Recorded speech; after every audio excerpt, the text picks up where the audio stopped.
وأصحابه الطيبين الطاهرين. اللهم لا سهل إلا ما جعلته سهلا وأنت يا حي يا قيوم تجعل الحزن إذا شئت سهلا. اللهم ارزقنا الإخلاص في النية والقول والعمل. InsyaAllah pada pelajaran kali ini kita akan mulai membahas tentang kitab Al-Janaiz.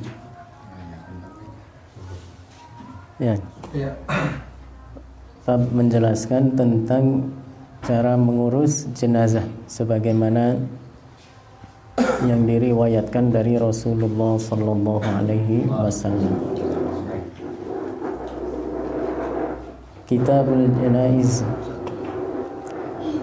bil isnadil muttasili ilal imami al-hafizi Ibn Hajar al-Asqalani qala kitabul janaizi an Abi Hurairah radhiyallahu anhu annahu qala Rasulullah sallallahu alaihi wasallam akthiru min dhikri akthiru dzikra hadhi min ladzat. Begitu. Ada min apa enggak ada di situ? Akthiru dzikra langsung. Ya, enggak ada minnya berarti. Akthiru dzikra hadhi min ladzati al-mauti. Rawahu Tirmidzi wan Nasa'i wa sahahahu Ibnu Hibban.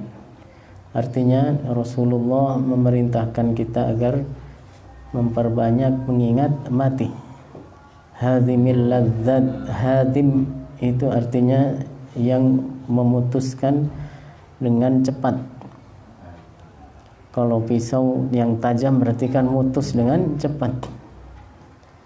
Artinya yang memutuskan dengan cepat. Terkadang kita tidak punya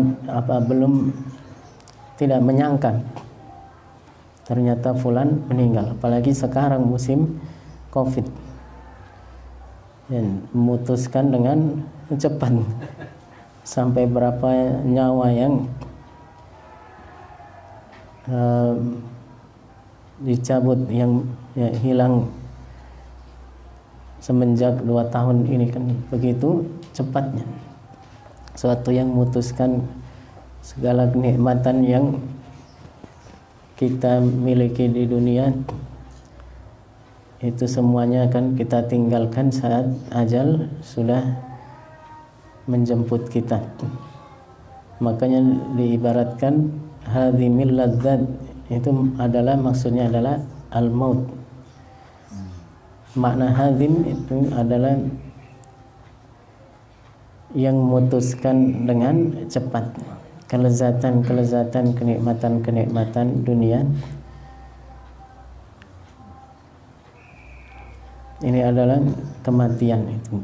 Sehingga jika seorang sudah mati berarti dia sudah tidak lagi berada di dunia, alam dunia, tapi ketika sudah di dalam kuburnya maka dia sudah berada di alam barzakh. Barzakh itu sendiri artinya adalah penantian, yaitu penantian datangnya hari kiamat. Setelah terjadi hari kiamat maka kita nanti akan berada dibangkitkan lagi dan kemudian hidup kembali di alam akhirat. Kenapa Rasulullah sallallahu alaihi wasallam memerintahkan pada kita untuk selalu mengingat kematian dan untuk memperbanyak mengingat mati, supaya ini menjadi motivasi bagi kita untuk banyak beramal. Oleh karena itu beliau memerintahkan kita untuk menziarahi kubur, fa innaha tudzakirukum bil akhirah, karena itu bisa mengingatkan kita dengan akhirat, sehingga itu motivasi kita untuk beramal. Jika kita banyak bekal kita untuk menghadapi kehidupan setelah mati, maka insya Allah kita semuanya akan mendapatkan ridha Allah dan apa yang dijanjikan oleh Allah berupa pahala-pahala dan ya, berupa surganya Allah yang kekal abadi dengan kenikmatan yang ada di dalamnya. Amin ya rabbal alamin. Wa an Anas radhiyallahu anhu annahu qala Rasulullah sallallahu alaihi wasallam la yatamannayanna ahadukumul maut lidurrin nazala bih. Kita disuruh perbanyak mengingat mati, tapi tidak boleh berangan-angan untuk cepat mati. Ya, jika ada sakit, ya jangan wah udah ini putus asa mati kayaknya.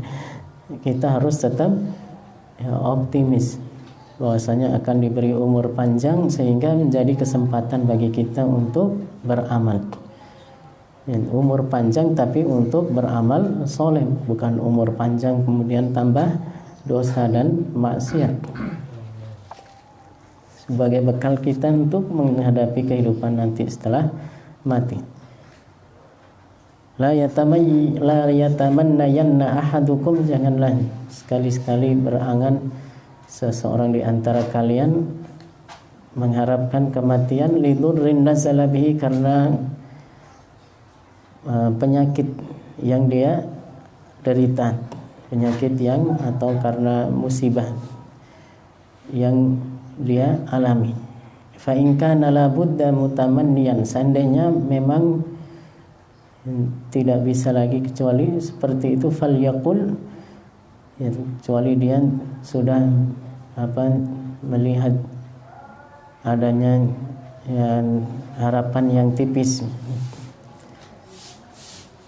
Falyaqul, hendaknya dia berdoa membaca Allahumma ahyini ma kanatil hayatu khairan li.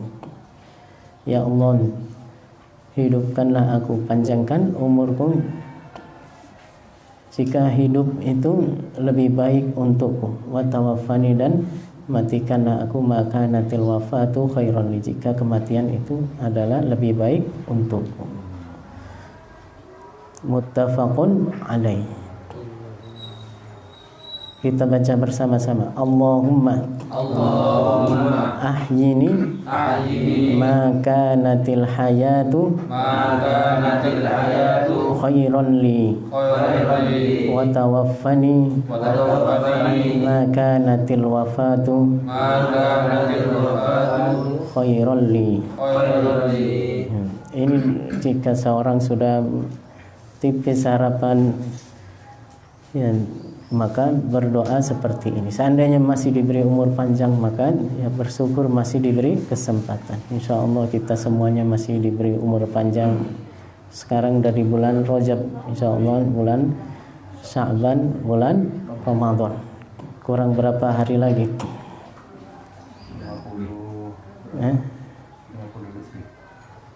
50 lebih. Sebulan masih ada, sebulan Sya'ban. Ini baru pertengahan Rajab, ya, belum pertengahan, masih 10 hari pertama bulan Rajab. Wa an Buraidah radhiyallahu anhu anna Nabiy sallallahu alaihi wasallam qala al-mu'minu yamutu bi'araqil jabin, rawahu thalathah wa sahahahu Ibnu Hibban. Ya. Seorang mukmin ataupun yang lainnya itu mati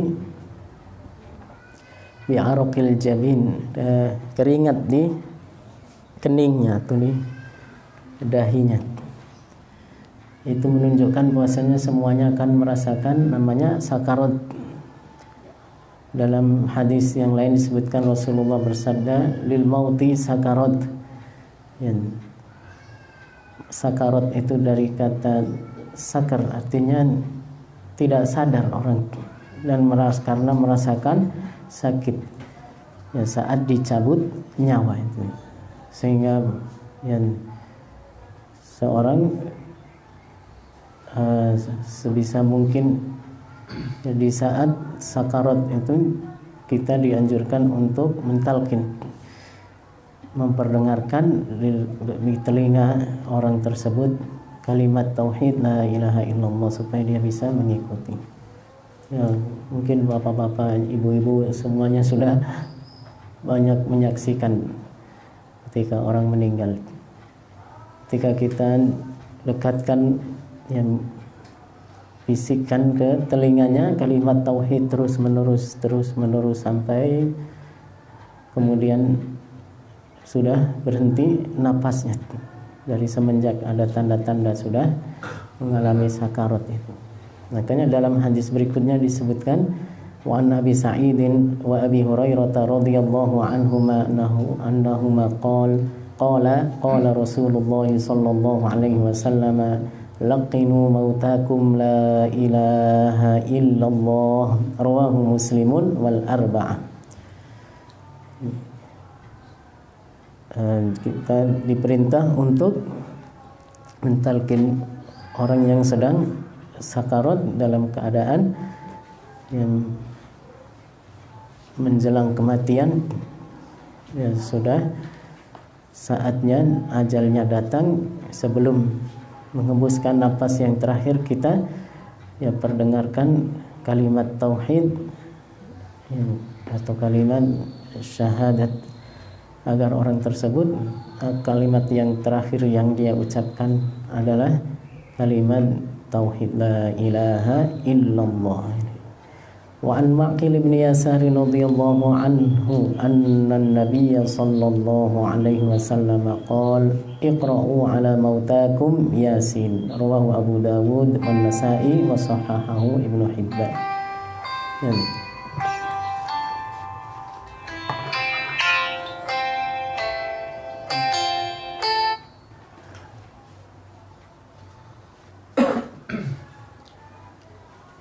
Ini adalah perintah bagi kita untuk membaca surat Yasin bagi orang yang sedang sekarat. Maka kita baca surat Yasin dan kita talqin, kita bimbing untuk mengucap la ilaha illallah. Artinya yang lain baca Yasin, kemudian ada yang ya mentalqin di dekat telinganya untuk membimbing dia mengucapkan kalimat la ilaha illallah. Hadis ini ya, jika bisa kita, sebagian ulama memaknai ala mautakum itu pada orang yang muhtadur, artinya orang yang sudah sakarat, yang sudah hampir meninggal dunia. Juga yang dimaknai secara umum mautakum di situ yang sudah meninggal dunia. Maka yang kita diperintah untuk membacakan Yasin. Ya, dan ini adalah sebagai dalil bahwasanya kebolehan membaca Al-Qur'an untuk orang yang sudah meninggal dunia. Wa an Ummi Salamah radhiyallahu anha annaha qalat dakhala Rasulullah sallallahu alaihi wasallam ala Abi Salamah wa qad syaqqa basaruh. Rasulullah sallallahu alaihi wasallam masuk ke Abu Salamah, melihat Abu Salamah yang sudah meninggal dunia, wa qad syaqqa basaruh, tapi matanya itu terbuka. Fa aghmadhahu, lalu ditutup oleh Rasulullah sallallahu alaihi wasallam. Maka sunnahnya begitu, kalau ada orang meninggal matanya terbuka, maka kita ini tutup, ya, kita usap dengan tangan untuk supaya matanya itu tertutup. Tsumma qala innar ruha idza qubida ittaba'ahu al-basar. Kalau ruh itu sudah dicabut, innar ruha idza qubida ittaba'ahul basar, maka akan diikuti dengan terbuka mata. Ya, fadhajja nasun min ahli, lalu orang-orang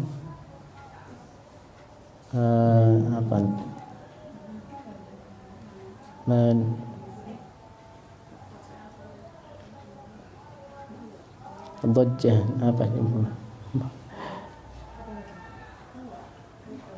bergemuruh, ya. Orang-orang bertanya-tanya, ya, satu sama lain saling bertanya. kenapa begitu, kenapa begini, mungkin seperti itu. Artinya banyak suara dari orang-orang yang ada saat itu, para sahabat Nabi. Terdengar gemuruh suara dari orang-orang yang sedang ada di tempat tersebut, di rumah Abu Salamah. Faqala, lalu Rasulullah bersabda, la tad'u ala anfusikum illa bi khair, janganlah kalian mendoakan diri kalian kecuali dengan kebaikan, berdoa kebaikan. Fa innal malaikata tu'minu ala ma taqulun, karena malaikat itu mengaminkan apa yang kalian ucapkan. Tsumma qala Allahumma ighfir li Abi Salamah, lalu Rasulullah berdoa untuk Abu Salamah, Allahumma ighfir li Abi Salamah warfa' darajatahu fil mahdiyyin wafsah lahu fi qabrihi wa nawwir lahu fihi wa khlufhu fi aqibihi. Rawahu Muslim. Ini doa untuk mayit yang didoakan oleh Rasulullah untuk Abi Salamah. Wa an Aisyah radhiyallahu anha anna Nabiy sallallahu alaihi wasallam hina tuwfiya sujjiya bi burdi hibarah, muttafaqun alaihi. Rasulullah sallallahu alaihi wasallam ketika meninggal, kata Sayyidah Aisyah, itu ditutup dengan burdi hibarah, yaitu dengan kain surban yang panjang itu dari hibarah. Hibarah itu daerah di Yaman yang terkenal dengan itu kain burdah, ya, burdi hibarahnya itu. Jadi kalau kita pun itu pakai itu yang kain yang kayak batik gitu.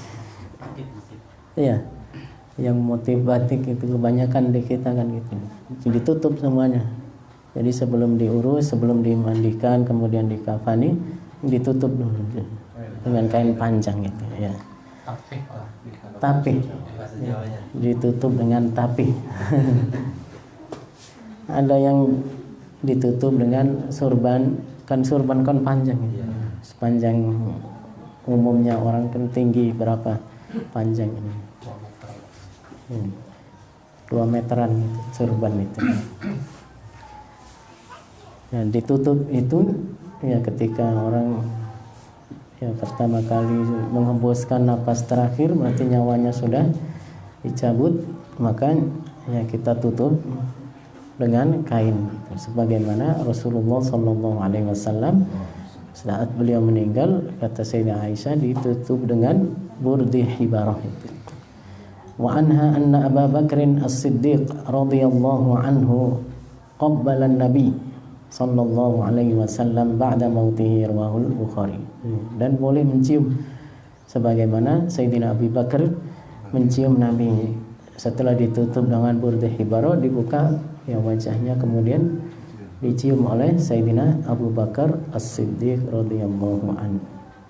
Wa an Abi Hurairah radhiyallahu anhu anna Nabi sallallahu alaihi wasallam annahu qala nafsul mu'mini mu'allaqatun bidainihi hatta yaqda anhu, rawahu Ahmad wa Tirmidzi wa hasanahu. Artinya seseorang itu yang sudah mati maka akan rohnya ini adalah hadis untuk yang hukum yang diambil dari hadis ini, bahwasanya sebelum dibagikan harta warisan maka ada beberapa hal yang harus ditunaikan. Yang pertama adalah diambil dari hartanya itu untuk pengurusan jenazahnya. Kemudian yang kedua adalah hutang. Jika punya hutang maka harus lunasi sebelum dibagikan harta warisannya. Dan yang ketiga adalah jika berwasiat maka harus dipenuhi wasiatnya, itu ditunaikan. Ya, dan yang keempat, jika saat hidup ya, termasuk yang wajib untuk melaksanakan haji dan umroh, maka diambil dari harta tersebut untuk biaya yang melaksanakan badal haji dan umrah bagi mayit tersebut. وعن ابن عباس رضي الله عنهما أن النبي صلى الله عليه وسلم قال في الذي سقط عن راحلته فمات. Ada orang yang jatuh dari binatang tunggangan kemudian meninggal. Lalu Rasulullah sallallahu alaihi wasallam berkata, beliau bersabda, "Igsiluhu bima'in wa sidrin." Mandikanlah dengan air dan sidr, dengan bidara yang dicampur dengan bidara, daun bidara. Karena itu daun bidara itu yang berbaunya wangi. Kalau kita kebanyakan nggak pakai bidara, pakai sabun. Ya, ada sebagian yang pakai daun kelor, sebagian pakai daun pacar. Tapi yang sunnah itu dengan daun bidara. Sebenarnya bidara gampang, ini bidara ini. Sekarang banyak banget yang jualan di online apa ini. Dan di Indonesia ini termasuk tanah yang subur dan cocok untuk ditanam itu bidara. Ada di mana katanya, di Kepulauan Seribu itu. Ada di salah satu pulaunya itu memang untuk ditanami pohon bidara. Banyak faedahnya itu untuk mandi perempuan yang haid, perempuan yang suci dari nifas, yang suci dari haid. Air yang dicampur dengan bidara. Tapi air yang dicampur dengan bidara, maka airnya itu tidak mensucikan. Suci tapi tidak mensucikan, maka harus dibasuh lagi dengan air yang bersih. Itu supaya tidak bau. Oleh karena itu ketika memandikan mayit itu disunahkan dibakar bakhur atau apa yang wangi, ya, bukhur atau kalau sini nyebutnya bukhur, itu bakhur, dikasih ud atau di ud apa namanya, gahru, kan ada itu kayu yang dibakar itu. Kalau ini perlu asapnya itu menyebar bau wangi. Tapi jangan kemenyan, nanti jinnya pada datang. Kalau kemenyan ntar jinnya pada datang. Yang ada nanti pada bubar orang takziah. Dibakar itu bakhur. Apa bahasanya? Bukhur. Bukhur. Itu kan untuk bau wangi supaya ketika keluar kotoran atau ini saat memandikan itu tidak tercium, tidak tertutupi bau-bau yang tidak sedap seandainya ada dari yang keluar dari badan mayit itu dan oleh bau wangi dari bukhur dan gahru itu. Luban. Iya, luban. Wa an Aisyah radhiyallahu anha wa kaffinuhu fi thawbaini, dan kafanilah dengan dua kain. Thawb itu artinya kain yang panjang, bukan baju yang udah dijahit dipotong, tapi kain yang masih belum dijahit, yang masih bahan itu. Makanya kain kafan itu kan kain bahan itu, yang dijual kain bahan. 2 lapis kain. Ini dalam hadis ini seperti itu. Namun seperti yang kita ketahui dalam mazhab kita Imam Syafi'i itu wajibnya jika orang tersebut meninggalkan harta dan tidak berwasiat, maka adalah wajibnya berapa? 3 lapis. Adapun kalau tidak meninggalkan harta atau berwasiat untuk dikafani dengan 1 lapis kain saja, maka itu wajibnya minimalnya adalah 1 lapis kain yang menutup seluruh badan, bukan yang menutup aurat saja, bukan untuk sarung saja, tapi untuk seluruh badan dari kepala sampai kaki. Dilebihkan sedikit supaya bisa diikat nanti. dan ikatan itu pun nanti dilepas lagi setelah jenazah atau mayit sudah berada di liang lahat, dihadapkan ke arah kiblat, kemudian dikasih sandaran agar tidak rubuh miring ke arah kiblat.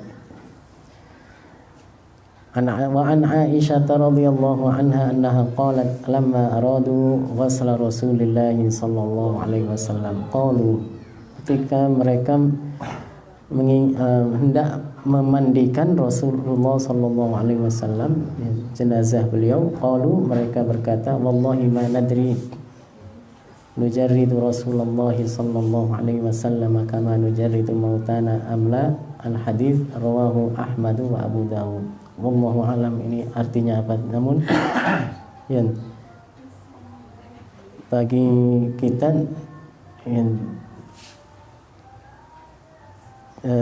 agar ketika memandikan jenazah itu tidak membuka auratnya. Ya, jadi antara pusar dengan lutut masih tetap tertutup. Dan ketika mandikan bagian aurat, bagian kemaluan itu jangan dengan tangan langsung sehingga menyentuh kulit dengan kulit, tapi memakai sarung tangan atau pakai kain, biasanya kan dibikinin itu ini yang putih dijahit gitu. Kalau kita mandiin kan gitu sudah dipotongin kemudian dijahit.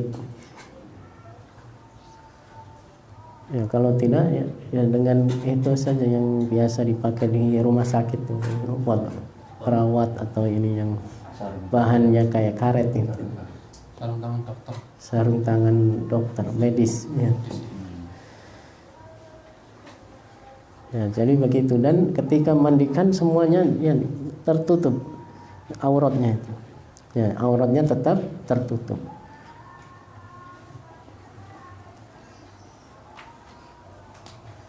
Jangan ya dibuka, karena kalau dibuka auratnya maka itu akan termasuk tidak memuliakan mayit. Sementara kita harus ihtiram dan memuliakan mayit. Jadi cara memandikannya pun harus dengan cara yang halus.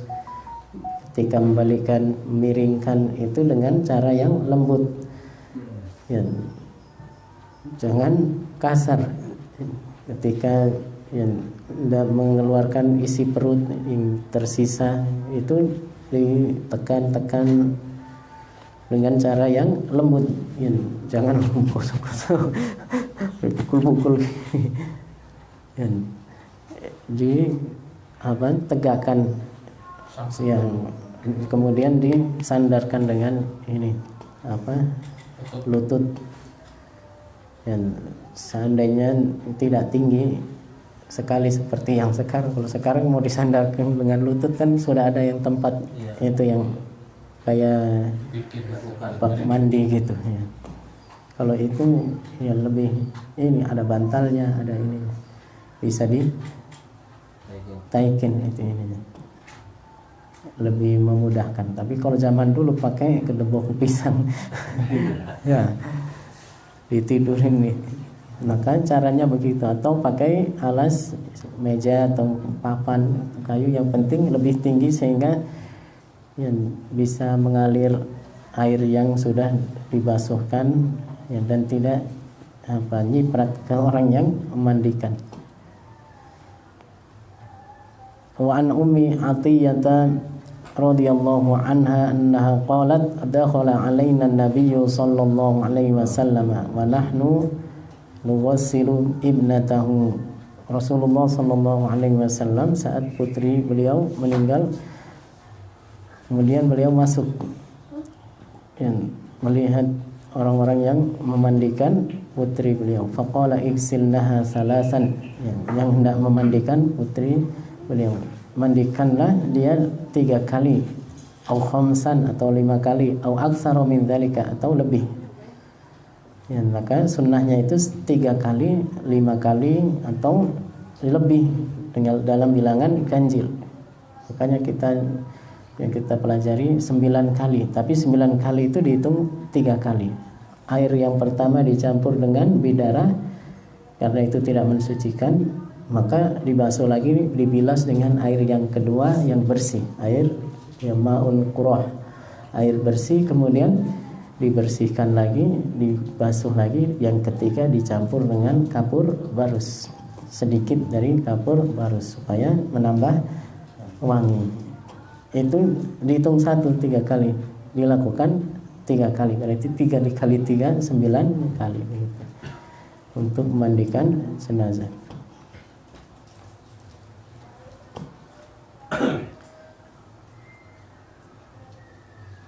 Falam in ra'aitunna dzalika, jika kalian melihat atau menganggap butuh lebih dari 5 kali, lebih banyak dari 3 kali atau 5 kali, maka boleh. Yang penting dalam sunnahnya adalah ya dalam bilangan ganjil.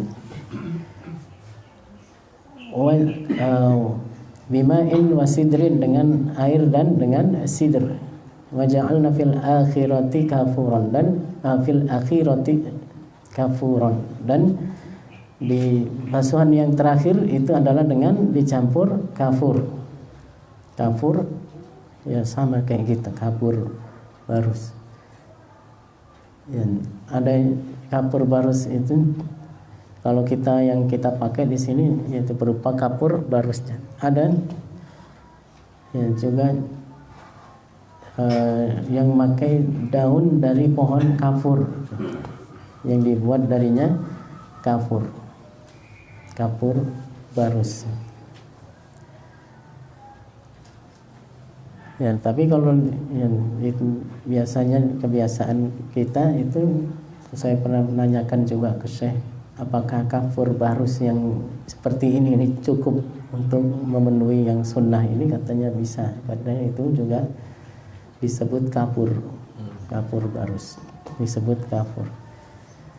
Au syai'an min kafur falamma faraghna, ketika kita sudah selesai adzannahu. Yes. Tadi kan Rasulullah sebelum mulai mandikan beliau memerintahkan seperti itu. Ketika sudah selesai ya kemudian ya, setelah dimandikan kemudian selesai adzannahu, kami memanggil Rasulullah sallallahu alaihi wasallam. Fa alqa ilaina hiqwahu faqala ash'irnaha iyyahu, muttafaqun alaihi, wa fi riwayatin ibda'na bima yaminiha wa mawadhi'il wudu'i minha, wa fi lafdhin lil Bukhari fadhafarna sya'raha thalathata qurun fa alqainaha khalfaha.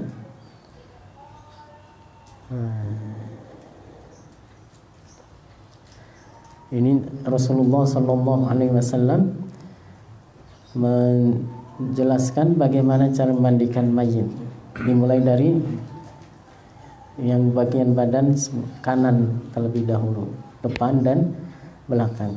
Kalau untuk memandikan belakangnya di belakangnya. Wa mawadhi'il wudu, dan sebelumnya diwudukan terlebih dahulu. Setelah dibersihkan kotoran kemudian diwudu. Diwudukan dengan niat untuk mewudukan mayit. Ya, niat untuk mewudukan mayit.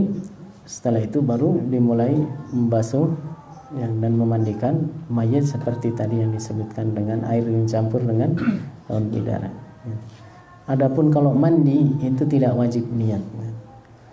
Ya, tapi kalau wudu itu wajib berniat untuk mewudukan mayit, meskipun itu hanya ya, sunnah bukan wajib. Yang wajib mandi itu kan membasuh seluruh badan ya, mayit itu sekali seluruh badan, meratakan air ya, ke seluruh badan sekali saja, tanpa niat pun itu sudah sah. Oleh karena itu jika dilakukan ya, oleh orang yang bukan muslim, maka itu juga sudah cukup sebagai mandi untuk jenazah tersebut yang muslim itu.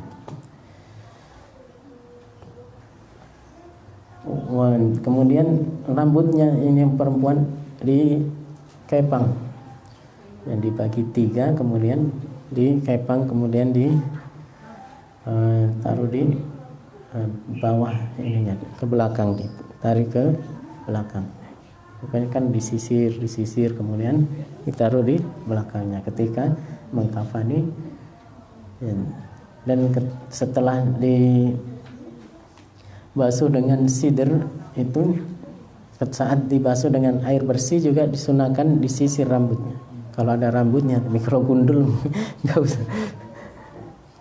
Ya, disisir rambut supaya bekas-bekas daun sidr mungkin yang potongan-potongan daun sidr yang nyangkut menempel di sela-sela rambut, di antara rambut itu bisa hilang sehingga tidak menghalangi air yang bersih untuk membersihkan rambutnya itu, mensucikan rambutnya. Fa'alqainaha khalfaha, kemudian yang setelah dikuncir dikepang itu dikebelakangkan dari belakang kepala, bukan di depankan ini atau bukan di miring, tapi di belakang bagian kepala saat yang mengkafani, begitu berarti berada di bawah kepalanya. Wa an Aisyah radhiyallahu anha anha qalat kuffina Rasulullah sallallahu alaihi wasallam fi thalathati aswabin bidin sahuliyatin. Rasulullah sallallahu alaihi wasallam itu dikafani 3 lapis kain yang berwarna putih. Sahuliyah itu juga nama daerah di Yaman. Kain Sahuliyah produksi dari Sahuliyah. Min kursufin, dari dari bahan kursuf itu kutun, kapas. Laisa fiha qamisun wala imamah, tanpa gamis dan tanpa imamah. Apa imamah? Udeng-udeng yang di kepala itu. Muttafaqun alaihi. Tapi seandainya ini sunnahnya juga yang ditambah gamis dan imamah. Makanya kalau kita kebiasaan kainnya dilipat 2 kemudian dibolongin buat masukin leher, begitu. Kasih sarung kemudian diikat, ya, dan kemudian untuk kepalanya. Setelah itu baru 3 lapis kain. Wa an Ibnu Umar radhiyallahu anhuma annahu qala lamma tufiya Abdullah ibnu Ubay, Abdullah ibnu Ubay, ja'a ibnuhu ila Rasulillah sallallahu alaihi wasallam faqala a'tini qamisaka ukaffinuhu fihi, berikan kepadaku gamis, maksudnya dihadiahkan untuknya supaya dibuat mengkafani bapaknya itu, yaitu Abdullah bin Ubay. Fa'atahu iyyahu, maka Rasulullah memberikan itu kepada anaknya Abdullah bin Ubay itu yang datang minta kepada Rasulullah gamisnya. Muttafaqun alaih.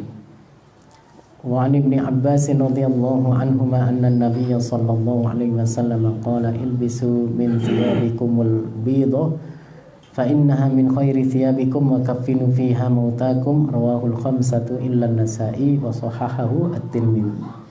Ilbasu, ya, bukan ilbisu tadi, salah, ilbasu, ya, pakailah dari baju-baju kalian itu yang warna putih. Maka sunnah kita berniat sunnah memakai baju warna putih, gamis warna putih, mengikuti Rasulullah sallallahu alaihi wasallam. Apalagi untuk melaksanakan sholat Jumat, yaitu dianjurkan, disunnahkan memakai yang putih. Fa innaha min khairi thiyabikum, karena ini yang sebaik-baik pakaian kalian. Wa kaffinu fiha mautakum, dan kafanilah dengan kain yang berwarna putih mayit kalian. Maka boleh sebenarnya memakai selain warna putih, ya, tapi yang lebih afdal, yang sunnah adalah warna putih. Wa an Jabir radhiyallahu anhu annahu qala Rasulullah sallallahu alaihi wasallam idza kaffana ahadukum akhahu falyuhsin kafanah. jika seorang mengkafani ya, orang yang saudaranya yang meninggal, maka hendaknya memperbaiki cara mengkafani itu, atau kafannya itu yang baik, jangan ya asal-asalan kain yang udah sobek-sobek sudah bagus lagi. Wa anhu radhiyallahu anhu annahu qala kana an-nabiy sallallahu alaihi wasallam yajma'u baina rajulaini fi qatla Uhudin fi thawbin wahid thumma yaqul ayyuhum aktsaru akhdhan lil Qur'an fayuqaddimuhu fil lahdi wa lam yughassalu wa lam yusalla alaihim, rawahul Bukhari. Ini Rasulullah sallallahu alaihi wasallam saat terjadi perang Uhud, banyak di antara para sahabat yang gugur. Maka kalau ada orang yang mati syahid, hukumnya tidak dimandikan, tidak disolati. Kalau bajunya masih lengkap, tidak ditambah kain kafan. Tapi kalau seandainya yang sudah bajunya banyak yang sudah sobek, maka ditambah dengan kafan, ditutup dengan kafan. Lalu beliau bertanya, mana yang paling banyak hafalan Qur'annya itu? Akhdhanil Qur'an, belajar Al-Qur'an dari dua orang sahabat ini yang gugur di saat perang Uhud. Lalu beliau mendahulukan yang paling banyak yang Qur'annya untuk dimasukkan ke dalam lahan dan tidak dimandikan serta tidak disolati. Itu orang yang mati syahid, cuma dimakamkan, dikuburkan saja, dan tidak dikafani juga kalau bajunya masih lengkap. Tapi kalau sudah ya ada yang sobek, maka butuh dikafani, maka ditambah dengan kafan. Wa an Ali radhiyallahu anhu annahu qala sami'tu an-nabiy sallallahu alaihi wasallam yaqul la tughalu fil kafan, jangan berlebihan dalam kafan, fa innaha yuslabu sari'an, karena itu akan rusak dengan cepat, rawahu Abu Dawud. Jangan kafan pakai sarung BHS, pakai kain sutra kalau perempuan ya cukup kain kafan yang putih. Wa an Aisyah radhiyallahu anha anna an-nabiy sallallahu alaihi wasallam qala laha law mutta qabli la ghasaltuki. Law mutti qabli la ghasaltuki. Salah tadi dibaca. Law mutti qabli, seandainya engkau meninggal duluan maka aku akan mandikanmu. Al-hadits rawahu Ahmad wa Ibnu Majah wa sahahahu Ibnu Hibban.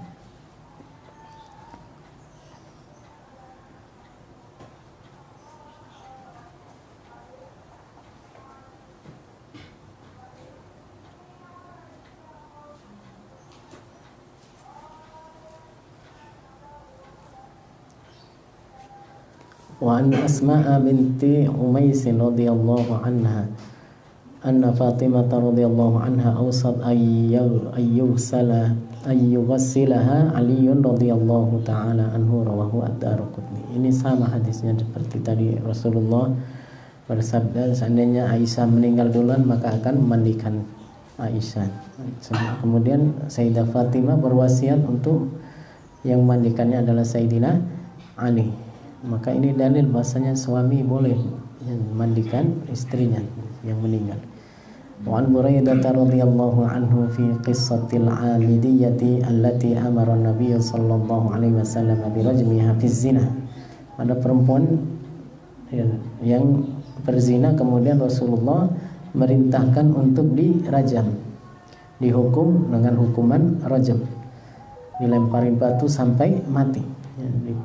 Itu hukuman rajam bagi orang yang berzina, dipendam, dilemparin batu sampai mati. Itu adalah hukum Allah yang harus kita jalankan.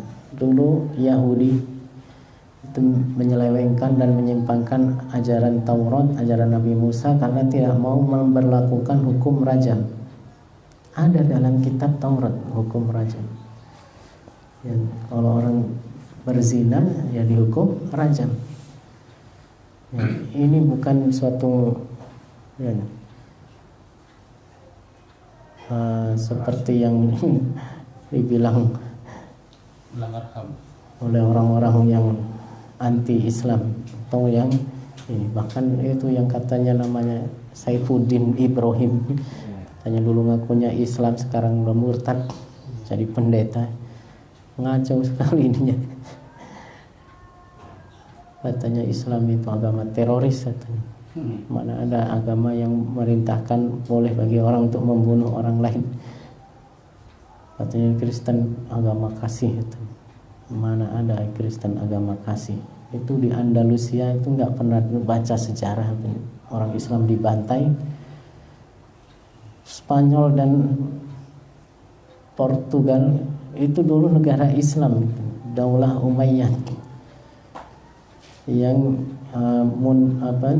direbut kekuasaan oleh Daulah Abbasiyah. Kemudian Abdurrahman Dakhil pergi ke Andalusia yang sudah ditaklukkan pada saat pemerintahan Islam Daulah Umayyah. Itu yang bantai orang Islam di sana itu orang-orang Nasrani. Maka ada ya yang sekarang jadi gereja itu hukumnya hukum masjid itu di Cordova ya, itu katanya agama kasih. Tidak ya. Jadi tidak benar. Kalau udah hukum Allah ya itu hukum yang harus dijalankan ya, dan kita kan diperintah untuk berjihad, untuk menyebarkan salah satu di antara ini, untuk menyebarkan ajaran Islam itu dengan cara berjihad. Jika ada negara yang kafir dalam aturan hukum Islam itu yang tidak mau taat dan tidak mau masuk Islam, maka boleh tunduk di kekuasaan negara Islam tapi membayar jizyah. Ya, tapi kalau tidak mau maka disebut darul kufur, maka itu darul kufar, maka itu boleh diperangi. Maka kita ada syariat namanya jihad. Ya, ini adalah hukum yang wajib kita jalankan. Bukan yang jangan dibilang seperti itu, padahal ya, di semua ajaran juga ada gitu. Bahwasanya yang itu adalah perintah Allah yang wajib kita terapkan. Ini adalah hukum Allah, rajam. Kalau tidak mau akhirnya jadi seperti Yahudi yang memalsukan ajaran Taurat. Gara-gara apa? Ada salah satu di antara keluarga kerajaan, rajanya atau keluarga kerajaan itu yang melakukan zina,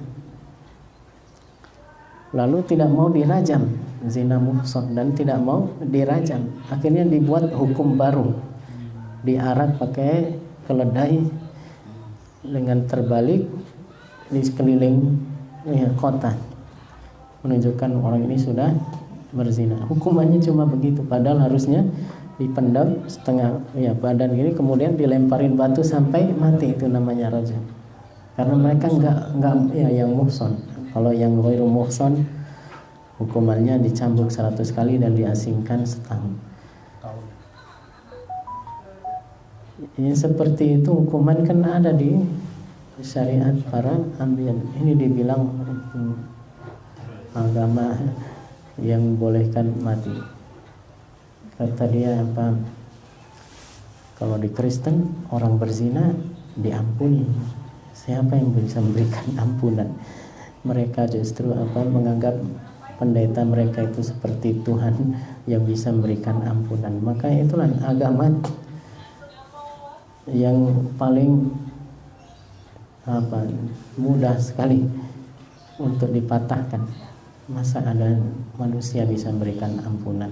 Sehingga di negara yang mayoritas Nasrani itu banyak terjadi kriminal, banyak terjadi zina, seks bebas. Karena apa? Kalau mereka itu kan mereka mengakui itu sebagai dosa dan ada hukuman rajamnya dalam syariatnya. dulu, maksudnya Nabi Isa. Tapi setelah diselewengkan itu nggak tahu jadinya gimana dalam kitab-kitab mereka itu. Mereka gampang saja tinggal datang ke gereja kemudian minta ampun, kasih ampau. Dan na'udzubillah, di gereja sendiri yang kata mereka mau mengikuti ajaran Hawariyin Nabi Isa dulu, pengikutnya kan nggak menikah ini. Dan ternyata berbuat zina pendeta dengan biarawati, bahkan dengan pengikutnya yang datang ke situ perempuan itu dizinai. Katanya nggak mau zina, nggak mau berhubungan jima, nggak mau menikah, tapi ternyata melakukan hubungan zina. Itu yang agama yang paling munafik nih. Mengatakan kasih tapi perang. Coba itu di Poso itu. Di mana lagi itu? Orang Islam kan dibantai. Apa matanya buta, nggak pernah baca berita, nggak pernah baca sejarah.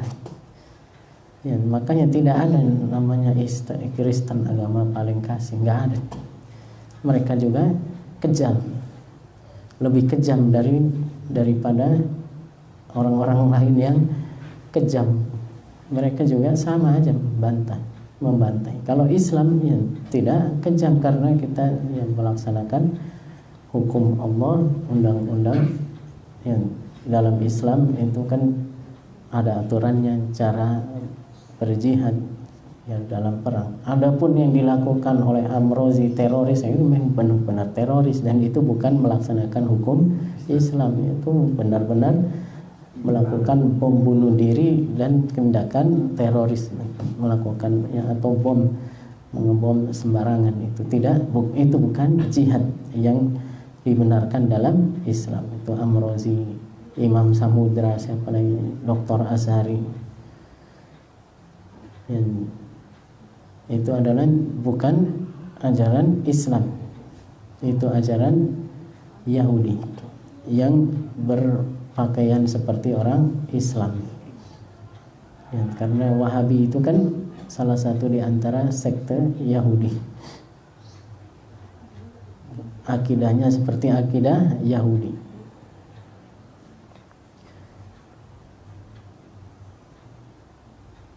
Summa amara biha fa shalla 'alaiha wa dufinat.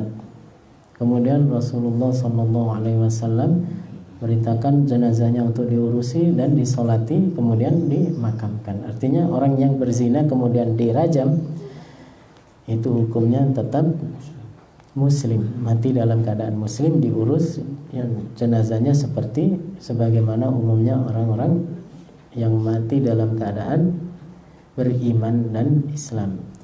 Wa an Jabir bin Samurah, udah 10:30 nih. Radhiyallahu anhu annahu qala utiya an-nabiyyu, ini sampai akhir halaman ini. Utiya an-nabiyyu sallallahu alaihi wasallam bi rajulin qatala nafsahu bi masyaqisa falam yusalli alaihi. Ini kasus yang kedua, ini ada orang bunuh diri, membunuh dirinya sendiri dengan senjata tajam, pedang atau ini masyaqis itu, atau wallahu alam artinya ini lupa saya, pedang atau apa, tombak atau yang penting salah satu jenis senjata tajam itu. Falam yusolli alaihi, atau pisau itu, falam yusolli alaihi, tapi Rasulullah nggak mau mensolatkan. Bukan berarti ini karena orang itu matinya kafir, tidak ya, tapi memang Rasulullah sallallahu alaihi wasallam ada hikmah tersendiri yang ingin ditunjukkan pada para sahabatnya, yang bahwasanya yang seperti ini adalah perbuatan yang dilarang dan sangat dilarang dalam Islam, bunuh diri, maka tidak dibenarkan. Untuk menunjukkan seperti itu, makanya Rasulullah nggak mau mensolati, tapi yang lain tetap disuruh untuk mensolati ya, karena Rasulullah sallallahu alaihi wasallam itu kan yang membawa syariat. Jadi beliau bisa saja ya, memerintahkan sholat, tapi beliau tidak mau melaksanakan sholat karena ada tujuan tertentu, bahwasanya ini perbuatan yang sangat buruk, sangat besar dosanya dalam agama Islam sehingga beliau tidak mau ikut mensolati. Tapi bukan berarti ini matinya dalam keadaan kafir, hanya gara-gara matinya bunuh diri. Wa Nabi Hurairah radhiyallahu taala anhu fi qissatil mar'ati allati kanat taqummu al-masjidah. Taqumul masjid itu taqnusul masjid, yang menyapu bersihkan masjid. Fasa'ala anha Nabi sallallahu alaihi wasallam. Lalu Rasulullah menanyakan, perempuan yang biasanya bersih masjid di mana? Nah, makanya ibu-ibu ikut bersih masjid, bukan suatu yang yang tidak ada contohnya. Ada di zaman Nabi itu perempuan menyapu masjid. Lalu perempuan ini kok nggak kelihatan lagi. Rasulullah bertanya, di mana perempuan itu? Lalu para sahabat menjawab, matat, meninggal. Faqala afala kuntum adzantumuni, kenapa kalian nggak memberitahukan saya, memanggil saya?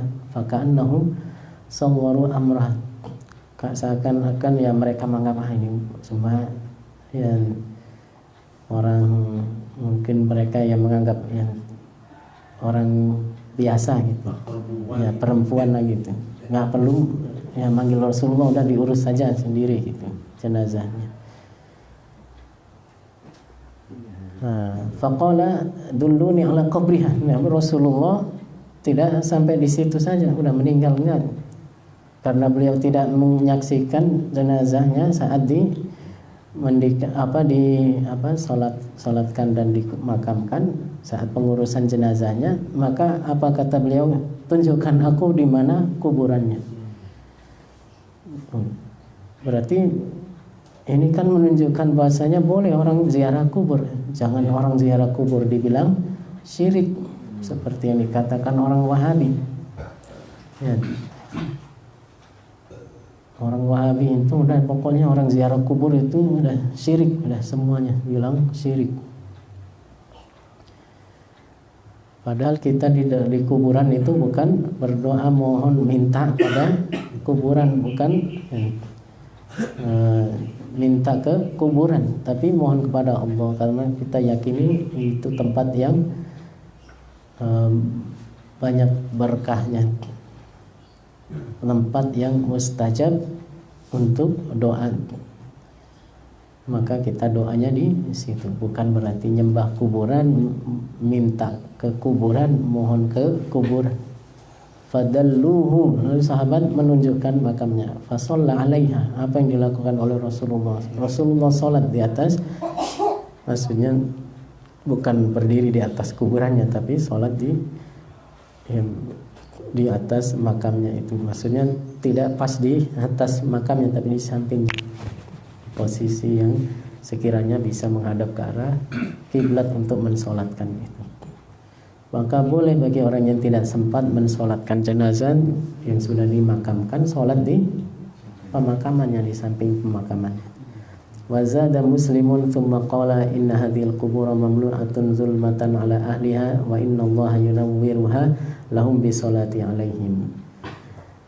Kemudian dalam riwayat Muslim ada tambahan, ini kuburan-kuburan di sini yang penuh dengan kegelapan, tidak disinari dengan cahaya, karena yang penghuni kuburan itu yang dimakamkan di situ ya tidak dalam keadaan yang soleh dan bertakwa. Lalu apa kata Rasulullah? Innallaha yunawwiruha lahum bi sholati alaihim. Lalu Allah memberikan cahaya bagi mereka karena solatku kepada mereka. Karena solatnya Rasulullah karena untuk mensolatkan mereka.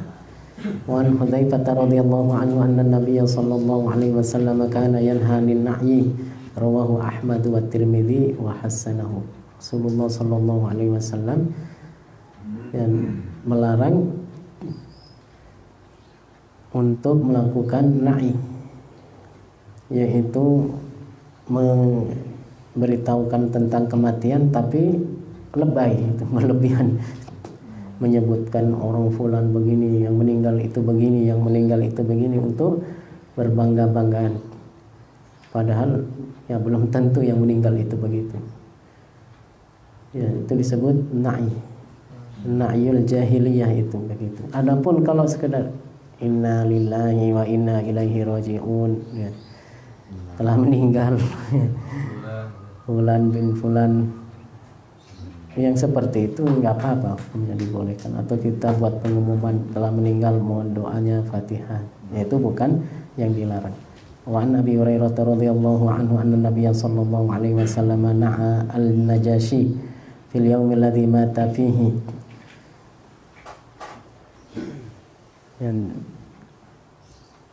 Wa kharaja bihim ilal musalla fa saffa bihim wa kabbara alaihi arba'an muttafaqun alaihi. Rasulullah sallallahu alaihi wasallam mengumumkan na'a ini di sini artinya yang tidak berlebihan, tidak seperti yang dilakukan orang-orang di zaman jahiliyah. Ya seperti yang kita lakukan sekarang, mengumumkan di masjid fulan meninggal, ya, sekedar itu saja untuk kemudian ditutup dengan baca doa Fatihah. Atau cuma sekedar mengumumkan supaya orang pada berdatangan untuk bertakziah dan ikut mengurus jenazahnya. Maka Rasulullah saat meninggalnya Ashama An-Najasyi, beliau mengumumkan wafatnya itu kepada para sahabatnya pada hari Najasyi meninggal dunia.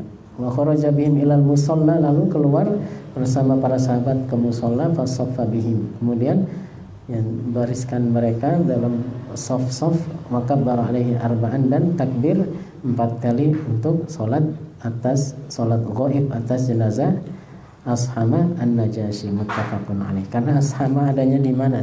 Di Habasyah, sementara Rasulullah sallallahu alaihi wasallam ada di Madinah. Ya, maka ya salatnya menghadap mana? Ke arah kiblat. Ya, menghadap ke arah kiblat, karena mayitnya tidak ada di situ, maka disebut dengan salat ghaib. Jadi ada salat ghaib dilakukan oleh Rasulullah sallallahu alaihi wasallam, bukan bid'ah, bukan haram, tidak seperti yang dikatakan oleh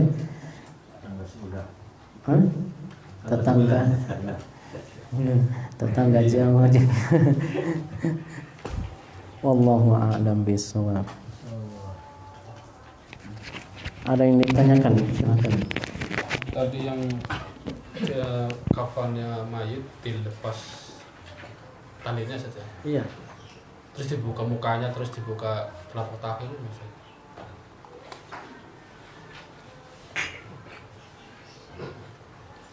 Dibuka ini. Kalau di kita itu sebagian orang prakteknya seperti itu. Kalau setahu saya mukanya enggak, kalau kaki nggak tahu saya. Benar. Tapi kalau talinya dibuka semua. Kalau muka ada yang nanti saya murojaah lagi.